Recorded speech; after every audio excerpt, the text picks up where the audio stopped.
سيسجل الهدف الأول للهلال في الدقيقة 19 مشاهدينا الكرام من زمن الشوط الأول. الآن الكرة ستلعب من كريم بنزيما، جول! الله!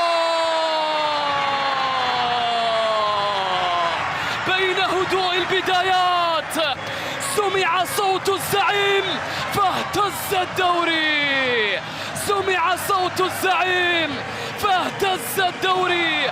1-0 كريم. نيفيز يرسل كرة خطيرة، مالكم، الله!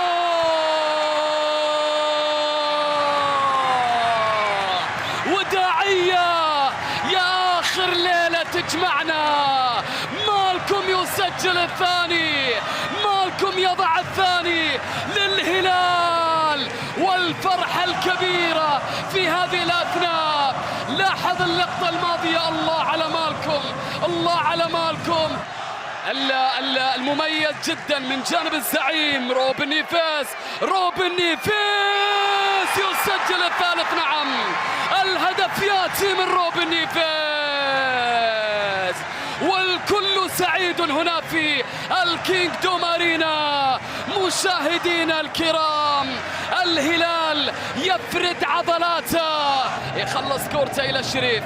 الشريف حط الكرة عند بونغوندا، بونغوندا جميلة تمريرة خطيرة في المساحة. سيواني المحاولة للفيصلي، جول جول جول جول! يسجل الفيصلي ويقلص النتيجة.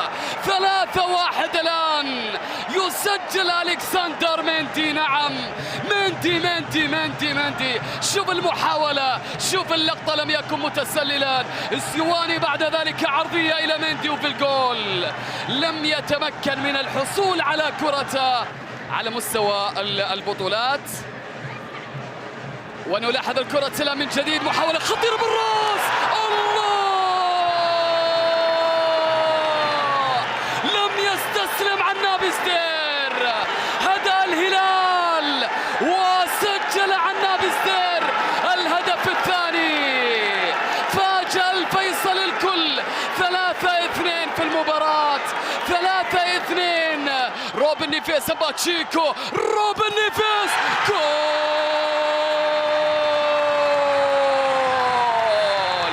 الهلال يسجل عن طريق روبن نيفيز مرة أخرى. ليس الهلال من يكتفي بماضيه، ليس الهلال من يكتفي بماضيه.